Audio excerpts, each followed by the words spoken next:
Praise the Lord. Hallelujah. கர்த்தர் நாமத்துக்கு மகிமை உண்டாவதாக. டிசம்பர் மாதம் கடைசி ஞாயிற்றுக்கிழமை, நம் வருடத்தின் கடைசி மாதத்தின் கடைசி ஞாயிற்றுக்கிழமை. இந்த நாளில் கர்த்தர் நம்மை இம்மட்டமாக காத்து இந்த வருடம் முழுவதும் நம்மை கண்ணின்மணி போல நம்மை காத்து வழிநடத்தியதற்காக நன்றியோடு அவரை நாம் ஆராதித்து துதித்து மகிழ்ந்து நாம் அவரை மகிழ்ச்சியோடு நாம் ஆராதிப்போமாக. அப்படியாக இந்த நாளில் சங்கீதம் 103 அதிகாரம் 2 என் ஆத்துமாவே கர்த்தரை ஸ்தோத்திரி, அவர் செய்த சகல உபகாரங்களையும் மறவாதேயும். என் ஆத்துமாவே கர்த்தரை ஸ்தோத்திரி, அவர் செய்த சகல உபகாரங்களையும் மறவாதேயும். இந்த ஆண்டு முழுவதும் தேவன் உங்களுக்கும் எனக்கும் அருளிய ஆசீர்வாதங்களை நாம் ஒவ்வொன்றாக எண்ணி பார்க்க வேண்டும்.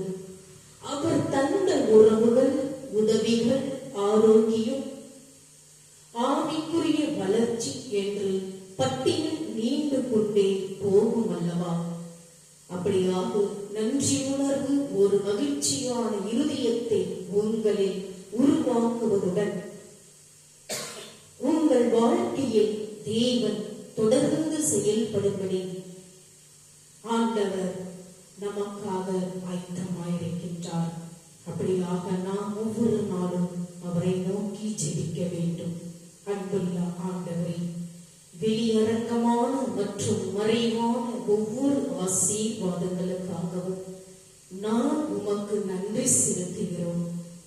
என் வாழ்வை ஆளுகை செய்யும் உமது கரங்களை எப்போதும் அடையாளம் காணும் கண்களையும் எல்லாவற்றுக்காகவும் உம்மை மகிமைப்படுத்தும் நன்றியுள்ள இருதயத்தை எங்களுக்கு தாரும் என்று நாம் ஒவ்வொருவரும் ஆண்டவரை நோக்கி உள் மனதிலிருந்து அவரை நோக்கி நாம் கூப்பிடுவோமாக. இந்த நேரத்தில் அவரை நாம் ஆராய்ந்து துதித்து மகிழ்ந்து பாடுவோமாக.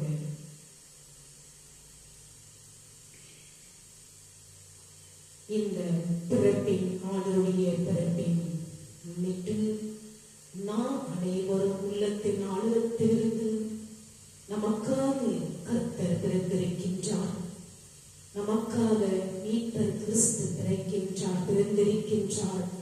அப்படியாக நாம் அனைவரும் அவரை துதித்து மகிழ்ச்சியோடு நாம் பாடுவோம். அப்படியாக பாடும் பொழுது உங்கள் ஆழத்திலிருந்து கர்த்தரை நீங்கள் துதித்து பாடும் பொழுது கர்த்தர் நமக்காக யாவையும் செய்து நம்மை ஒவ்வொரு நாளும் காத்து வழிநடத்தி வருகின்றவர் கர்த்தர் ஒருவரே. அப்படியாக நீங்களும் நாம் ஆண்டவரை எந்த நேருக்கு நாம் அவரை ஆராதித்து துதித்து மகிழ்ந்து பாடுகின்றோம் என்று நீங்கள் ஒவ்வொருவரும் சிந்திக்க வேண்டும். ஆண்டவரின் உள்ளத்தின் ஆழத்திலிருந்து அவரை நாம் கூப்பிடும் பொழுது கர்த்தர் நம்மை ஒவ்வொருவரையும் ஆசீர்வாதத்தை நமக்கு புரிய செய்கின்றார். அப்படியாக இந்த நாளில் நாம் அனைவரும் கண்களை மூடி அவரை நாம் உள்ளத்தின் ஆழத்திலிருந்து நாம் கூப்பிடும் பொழுது கர்த்தர் அவருடைய அழகான கண்களால் நம்மை நோக்கி பார்க்கின்றார். இந்த நேரத்தில் நமக்காக பிறந்திருக்கும் நம்முடைய கர்த்தரை நோக்கி, நம்முடைய மீட்பரை நோக்கி நாம் துதித்து மகிழ்ந்து பாடுவோமாக.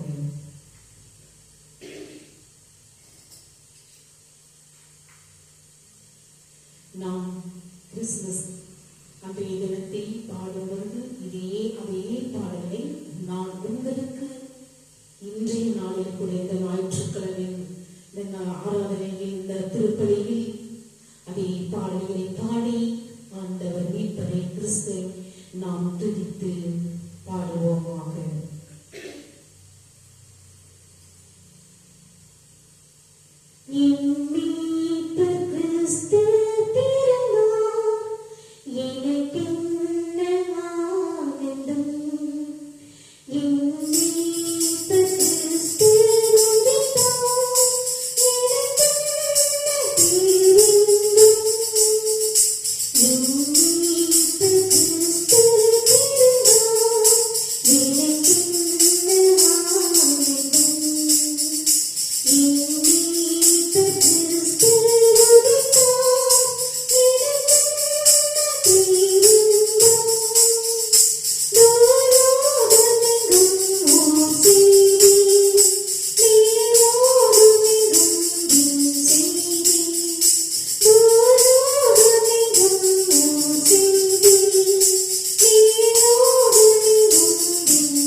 இன்றைய நாளில் அப்போஸ்தலர் 23ஆம் அதிகாரம் 29 நீங்கள் படித்து பாருங்கள். பவுல் குற்றமற்றவன் என கண்டறிதல்.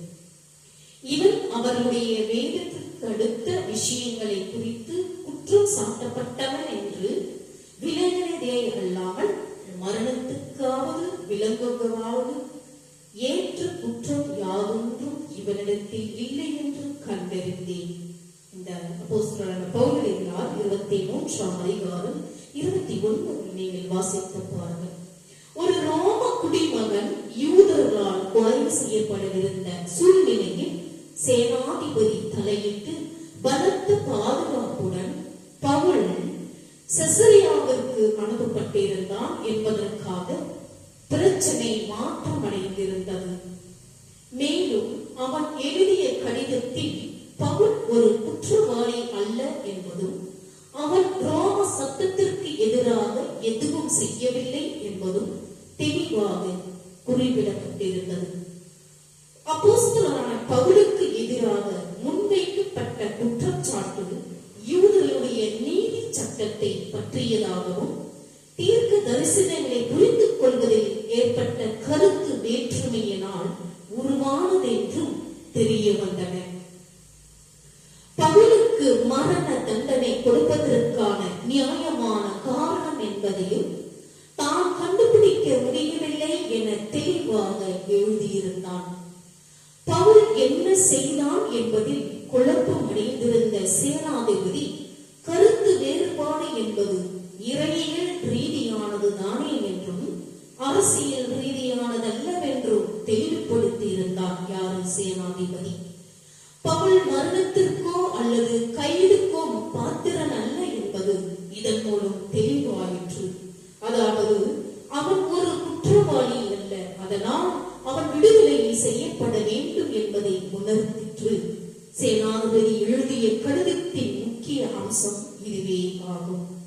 அவன் பவுல் மீது அதிக மரியாதை வைத்திருந்ததையும் இக்கடிதத்தின் மூலம் நாம் காண முடிகிறது. கல்லியோ என்பவன் கொரிந்து பட்டணத்தை உள்ளடக்கிய அகாயா நாட்டின் ரோம அதிகாரியாய் இருந்தபோது யூத தலைவர்கள் இதை போல பவுலின் மேல் சாட்டிய குற்றச்சாட்டை அவன் கேட்டபோது இது யூத மதத்திற்கு அடுத்த வாதம் என்று முடிவு கட்டினான். அப்போஸ்தலரான பவுல் எழுதிய 18ஆம் அதிகாரம் 12 16 என்று வாசித்து பாருங்கள். பவுல் எந்த ரோம சட்டத்தையும் மீறவில்லை. யூத தலைவர்கள் பவுலை தங்கள் பாரம்பரியங்களுக்கு மட்டுமல்ல தங்கள் அதிகாரத்திற்கும் அச்சுறுத்தலாக இருந்ததை உணர்ந்தனர். கல்லியோனின் தீர்ப்பு ரோமானிய அதிகாரிகளின் தடையின்றி கிறிஸ்துவம் கொரிந்துவில் தொடர்ந்து பரவ அனுமதித்தது. கிறிஸ்துவர்களை பற்றிய எதிர்கால விளக்குகளுக்கு ஒரு முன் உதாரணமாக அமைந்தது. உள்ளூர் அதிகாரிகளின் துன்புறுத்தல்களுக்கு அஞ்சாமல் கிறிஸ்துவ நம்பிக்கையை பின்பற்ற சட்டப்பூர்வ இடத்தை கிறிஸ்தவர்களுக்கு அது வழங்கியது என்பது குறிப்பிடத்தக்கது. எபேசு பட்டணத்து தலைமை அதிகாரி அல்லது சம்பிரதியானவன் அப்போஸ்தலர் 19ஆம் அதிகாரம் 32-41 வாசித்து பாருங்கள். சம்பிரதியானவன் ஜனங்களை அடக்கி பவுலை காப்பாற்றினான். பவுல் சத்தியத்தை எந்த சமரசமுமின்றி பிரசங்கித்தான். அவன் எந்த விதத்திலும் தேவியாகிய தியானாரை தூசிக்கவில்லை என தீர்ப்பு வழங்கினது. நீதியானது அவன் யாதொரு மதத்தையோ அதன் நம்பிக்கையையோ குறை கூறவில்லை. சிலுவையில் மறித்து அடக்கம் பண்ணப்பட்டு உயிர் தெழுந்த மற்றும் சீக்கிரமாய் திரும்ப வரப்போகும் இயேசு கிறிஸ்துவையை குறித்து அவன் பிரசங்கித்தான். யார்? பவுல் எழுதினான். இந்த தீர்ப்பினால் கிறிஸ்துவை பின்பற்றின சீஷர்களுக்கு எந்த தீங்கும் வராமல் தடுக்க தேவன் பட்டணத்து சம்பிரதியை பயன்படுத்தினார். ஆண்டவருடைய சித்தத்தை விட்டு கொஞ்சமும் விலகாத தம் பிள்ளைகளுக்கு எதிர்பாராத இடங்களில் இருந்து உதவி வரும்படி தேவன் வல்லமையாய் கிரியை செய்கிறார். இளஞ்சூழல் மற்றும் அதிகார துஷ்பிரயோகமுள்ள அரசு அலுவலகங்களிலும் ஆட்சி அதிகாரங்களிலும் தேவன் தம்முடைய பிள்ளைகளை தமக்காக வைத்திருக்கிறார் என்பதை நாம் அறிந்து கொள்ள வேண்டும்.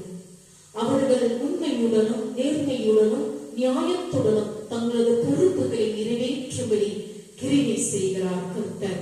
தமது பிள்ளைகளுக்கு பாதுகாப்பையும் பராமரிப்பையும் வழங்குகிறார் கர்த்தர். அப்படியாக நாம் அனைவரும் ஆண்டவருடைய பிள்ளைகளாக வாழும்போது கர்த்தர் நம்மை ஒவ்வொரு நாளும் காத்து வழிநடத்தி கொண்டிருக்கின்றார். அப்படியாக நாம் எந்த நேருக்கு ஆண்டவரை நோக்கி நாம் துதித்துக் கொண்டிருக்கின்றோம், ஆண்டவரை நோக்கி நாம் தியானித்துக் கொண்டிருக்கின்றோம், ஆண்டவரை நோக்கி நம் ஜெபத்தின் வழியாக நாம் அவரை கூப்பிடுகிறோம். கூப்பிடும் பொழுது கர்த்தர் ஒவ்வொரு நாளும் உங்களுக்கு தேவைகளை சந்திப்பவர். நீங்கள் அறிந்தும் அறியாதும் செய்த பாவங்களை கர்த்தர் மன்னித்து ஏற்றுக்கொள்கிறார். அவருடைய இரத்த கோட்டையை காத்து வழிநடத்துகிறார். அவருடைய கிருபையால் தாங்கி வழிநடத்துகிறார். ஒவ்வொரு நாளும் நம்மை கன்னிமணி போல காத்து வழிநடத்துகின்றார். அப்படியாக ஒவ்வொரு நாளும் அவருடைய இரத்தத்தால் நம்மை முழுவதும் கழுவி சுத்தப்படுத்தி நம்மை பரிசுத்தப்படுகிறார். அப்படியாக நாம் இனியும் பாவப்படுகிறீர்கள் இல்லாமல் பிசாசுகளுக்கு அடிமையாகாமல் ஒவ்வொரு நாளும் நாம் அவரை நோக்கி கூப்பிடும் பொழுது கர்த்தர் நம் கூக்குரலுக்கு செவி கொடுத்து நம் தேவைகளை ஒவ்வொன்றும் சந்திக்கக்கூடியவர். அப்படியாக இன்று நாள் முழுவதும், இந்த வாரம் முழுவதும், இந்த ஆண்டு முழுவதும் நம்மை எந்த அளவிற்கு அவர் காத்து நம்மை வழிநடத்துகின்றார். நாம் அப்படியாக அவருக்கு எந்த அளவிற்கு நாம் நன்றி செலுத்தி அவரை நாம் ஆராதிப்போம். அப்படியாக இந்த நேரத்தில் நாம் கடந்து செல்வோம். பிறகு திருவருகில் பங்கு கொள்வோம். இந்த பாடலை பாடி அவரோடு நாம் ஒருமனப்பட்டு ஒன்றித்து உள்ளத்தின் ஆழத்திற்கு கர்த்தரை நாம் கூப்பிடுவோமாக.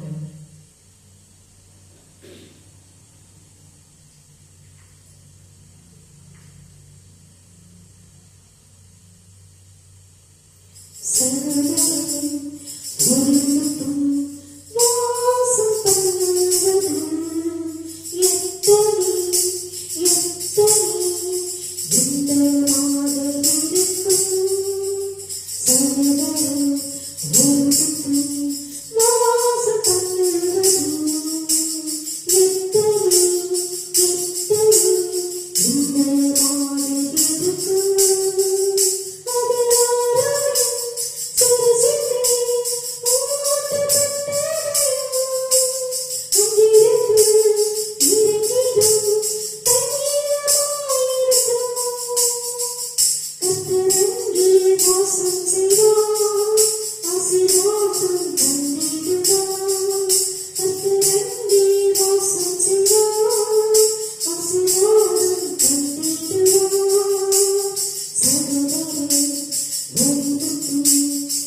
இறைவார் இந்த காணிக்கையை ஆசீர்வதித்து புனிதப்படுத்தி ஆவியிலும் உண்மையிலும் உமக்கு உகந்ததாக செய்தீர்கள்.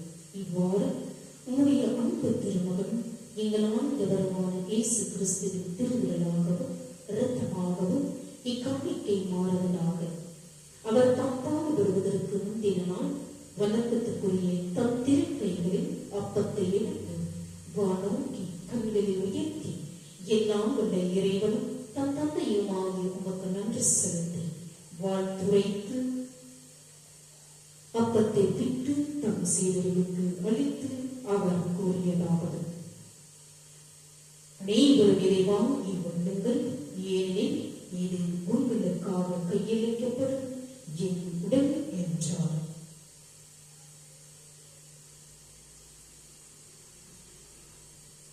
அவ்வளவே உணவருந்திய பின் மகிமை மிகுந்த இக்கிண்ணத்தில் வணக்கத்துக்குரிய தம் திருக்கைகளை எடுத்து மீண்டும் உமக்கு நன்றி செலுத்தி வாழ்த்துரைத்து தம் சீடர்களுக்கு அளித்து அவர் கூறியதாவது: அனைவரும் இதை வாங்கி பருகுங்கள், ஏனெனில் இது புதிய நித்திய உடன்படிக்கைக்கான என்றர்த்தம்.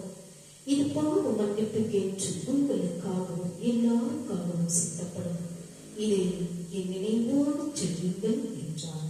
நாம் அனைவரும் ஒருமனப்பட்டு இந்த போஜனத்தை ஒவ்வொருவரும் உள்ளத்தின் ஆழத்திலிருந்து அவருடைய திருவுடலையும் திரு இரத்தத்தையும் நாம் பகிர்ந்து கொள்வோமாக.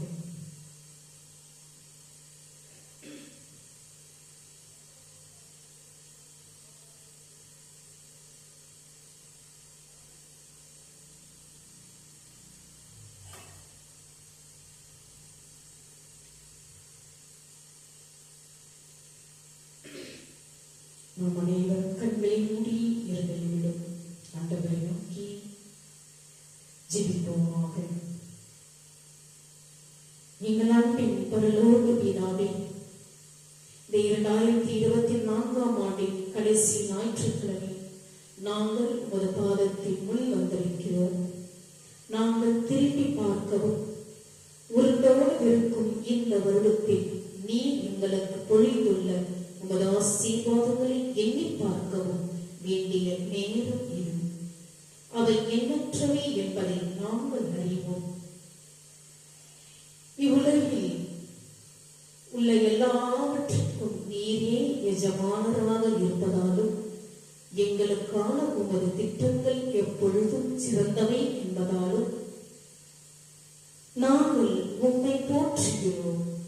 சிறு பிள்ளை போன்ற நம்பிக்கையும் எங்கள் பக்கத்தில் இருந்து உண்மையை அபியாசப்படுத்துவதுமே எங்களிடமிருந்து உமக்கு வேண்டும். எங்கள் சரீர மற்றும் ஆவிக்குரிய வாழ்வை நாங்கள் யாவற்றையும் உமது கட்டுப்பாட்டில் வைத்திருக்க உண்மை நாங்கள் அனுமதிக்க வேண்டும். அன்புள்ள கர்த்தாவே, அப்போஸ்தலர்களும் சீஷர்களும் அவர்கள் இருந்த நெருக்கடியான சூழ்நிலையிலும் அவர்கள் தங்கள் இலக்குகளை அடைய வழிவகுத்து உம்மை நம்பும்படி அவர்களுக்கு வழிகாட்டியவர் நீரே என்பதை மீண்டும் மீண்டும் எங்களுக்கு நினைவூட்டுகிறேன். அப்போஸ்தலர்கள் குற்றம் சாட்டப்பட்டு கைது செய்யப்பட்டு ஆதாரமில்லாமல் சிறையில் அடைக்கப்பட்டது போல் இன்று நூற்றுக்கணக்கான போதகர்களும் மிஷனரிகளும் சிறையில் வாழுகிறார்கள். அவர்களுக்கு ஒரே ஆதாரமாக நீர் இருக்கிறீர். நாங்கள் அவர்களை உம்முடைய கவனிப்பின் கரங்களில் ஒப்படைக்கிறோம். இயேசுவின் அருமையான நாமத்தில் நாங்கள் ஜெபிக்கிறோம் எங்கள் பிதாவே, ஆமென். இப்பொழுது நாம் நன்றியோடு அவரை துதித்து பாடுவோமாக.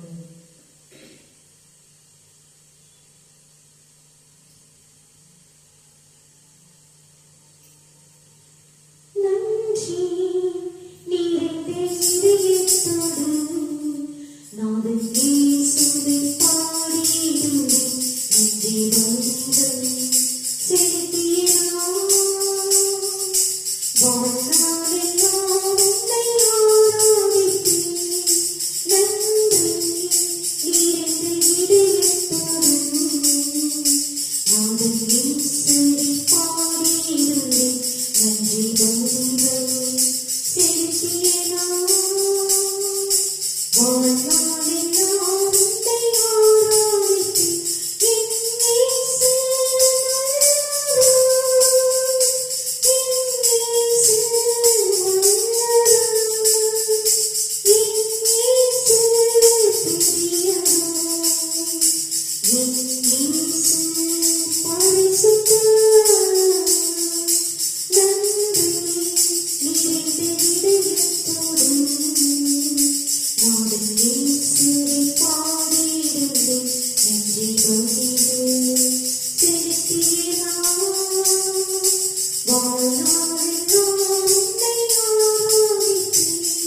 ஆத்துமாவே கர்த்தரை ஸ்தோத்திரி. என் முழு உள்ளமே உங்களுடைய பரிசுத்த நாமத்தை ஸ்தோத்திரி. என் ஆத்துமாவே கர்த்தரை ஸ்தோத்திரி. அவர் செய்த சகல உபகாரங்களையும் மறவாதே. அப்படியாக நம் அனைவரும் தலை வணங்கி அவருடைய ஆசீர்வாதத்தை பெற்றுக் கொள்வோமாக. நம்முடைய ஆண்டவராகிய இயேசு கிறிஸ்துவின் கிருபையும் பிதாவினுடைய அன்பும் பரிசுத்த ஆவியினுடைய அந்யோன்யம் ஐக்கியமும் நம்மோடு நம்முடைய குடும்பத்தோடு யாரெல்லாம் இந்த யூடியூப் சேனலை பார்த்து கொண்டிருக்கின்றார்களோ ஆண்டவருடைய வெளிச்சமானது உங்கள் மேல் பிரகாசமடையத்தக்கதாகவும் ஆண்டவர் வரும்பட்டும் உங்கள் மேல் சந்தோஷம் சமாதானம் என்றென்றும் நிலைத்திருப்பதாக.